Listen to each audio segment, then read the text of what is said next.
If you are a man over 60 and you have ever experienced burning after intimacy, a sudden urgent need to urinate in the middle of the night, or a stretch of days where your thinking felt foggy, your memory felt unreliable, and you simply did not feel like yourself, I need you to stay with me for the next few minutes. Because what I am about to share with you connects those three experiences in a way that most doctors never explain. And understanding that connection could genuinely protect your brain. Most men assume UTIs are a woman's problem. They have heard it their whole lives.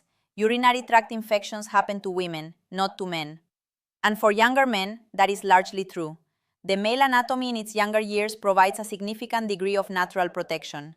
But after 60, the rules change. The prostate enlarges, the bladder weakens, the immune system loses some of its speed, and men begin experiencing urinary tract infections at rates that would surprise most of them, and at rates that most of their doctors are still not adequately screening for.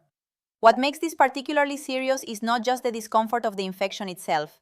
It is what an untreated or recurrent UTI does to the aging brain. I'm Dr. Mariana, a urologist with over a decade of clinical experience working specifically with men and women navigating the health changes that come after 50.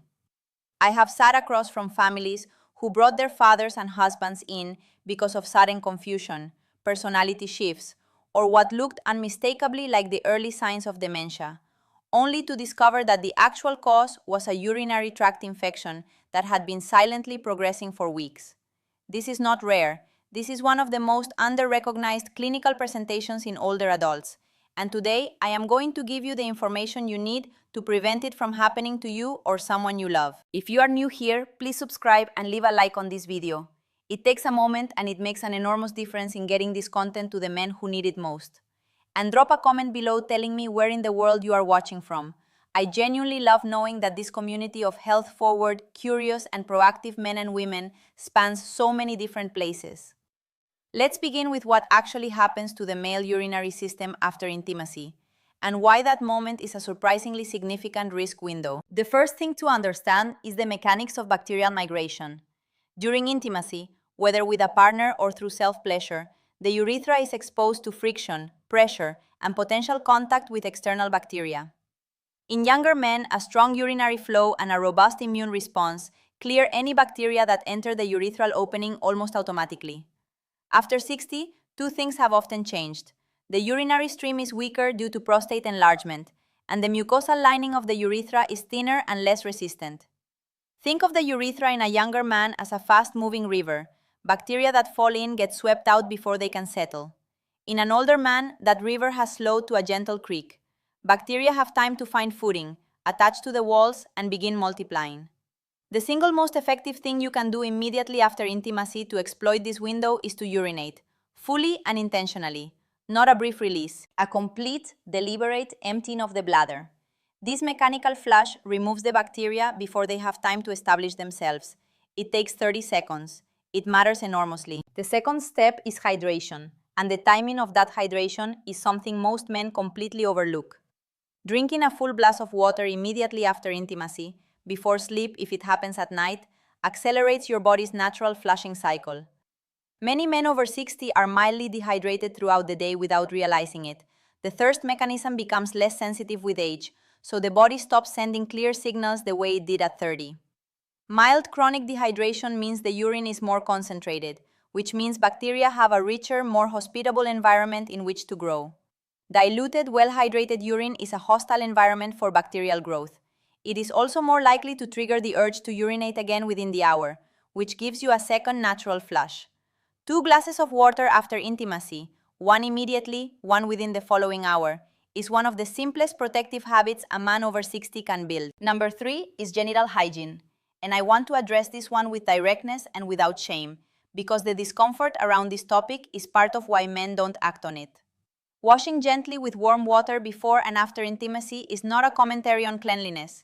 It is a recognition that the skin carries bacteria at all times, including bacteria that, in the wrong anatomical location, cause infection. For uncircumcised men, this is particularly important. The area beneath the foreskin is a warm, moist environment where bacteria proliferate rapidly, and proper hygiene before intimacy dramatically reduces the bacterial load that gets introduced to the urethra. Use warm water. Avoid harsh soaps in sensitive areas, as these disrupt the natural pH and actually encourage bacterial overgrowth. Simple, consistent, shame-free hygiene is a genuine medical intervention. It belongs in the conversation. I want to pause here for a moment and ask you something. Have you or someone close to you ever experienced a sudden episode of confusion, agitation, or memory problems that seem to come out of nowhere and then resolved, either on its own or after a course of antibiotics? Drop a comment below. I ask because this experience is far more common than most families realize, and many of them never connected it to a urinary tract infection. Your answer might help another man in this community recognize what happened to someone he loves. The fourth point is the one I want to spend the most time on, because it is the least known and the most important: the connection between urinary tract infections and cognitive symptoms in men over 60.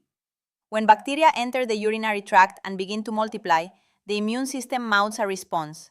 That response involves the release of inflammatory molecules called cytokines. In a younger person with a robust blood-brain barrier, those inflammatory signals are largely contained in the body. But after 60, the blood-brain barrier, the protective membrane that separates the brain's environment from the rest of the body's circulation, becomes more permeable. Inflammatory cytokines begin to cross into the brain, and when that happens, the neurological effects can be dramatic: sudden confusion, disorientation, memory lapses, personality changes, agitation, withdrawal. A man who was sharp at breakfast becomes difficult to reach by dinner. His family watches this and, understandably, fears the worst. What they may not know is that what they are witnessing is not dementia. It is infection-driven neuroinflammation, and it is treatable. This phenomenon has a clinical name. It is called UTI-associated delirium, or acute confusional state secondary to infection. It is most commonly recognized in women, because women are more frequently screened for UTIs. In men, it is regularly missed, regularly misattributed, and regularly frightening for the families involved. The takeaway is this: if an older man in your life experiences a sudden, acute change in cognition, especially alongside any urinary symptom, however mild, a UTI must be ruled out immediately. Do not wait. The fifth point is prostate health and its relationship to urinary tract infection risk, because these two things are deeply intertwined in men over 60 and rarely discussed together. Benign prostatic hyperplasia, BPH, the non-cancerous enlargement of the prostate that affects the vast majority of men after 50, directly increases UTI risk by causing incomplete bladder emptying. When the bladder does not empty fully, residual urine sits in the bladder between voids. That residual urine is a breeding ground. Bacteria that would otherwise be expelled remain behind, warm and undisturbed, growing in concentration with each passing hour. The solution here is twofold.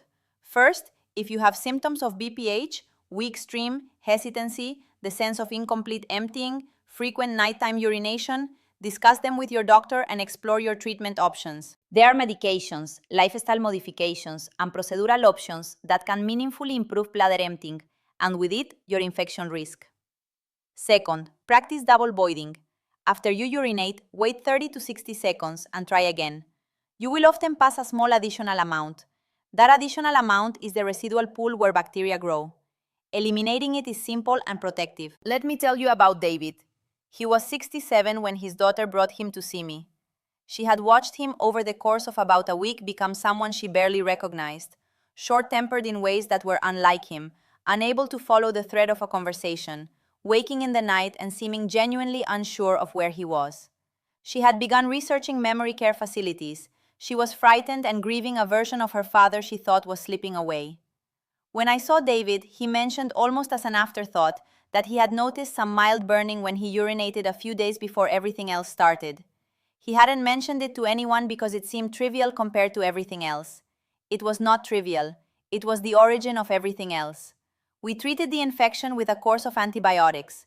Within 72 hours, David was himself again, sharp, warm, fully present. His daughter sat in my office and wept with relief. He told me quietly that he wanted other men to know that this could happen. I promised him I would keep talking about it. Here we are. I want to speak to anyone watching this who has been noticing small cognitive changes and quietly wondering what they mean. The occasional word that won't come, the moment of disorientation in a familiar place, the morning where the mind feels thick and uncooperative.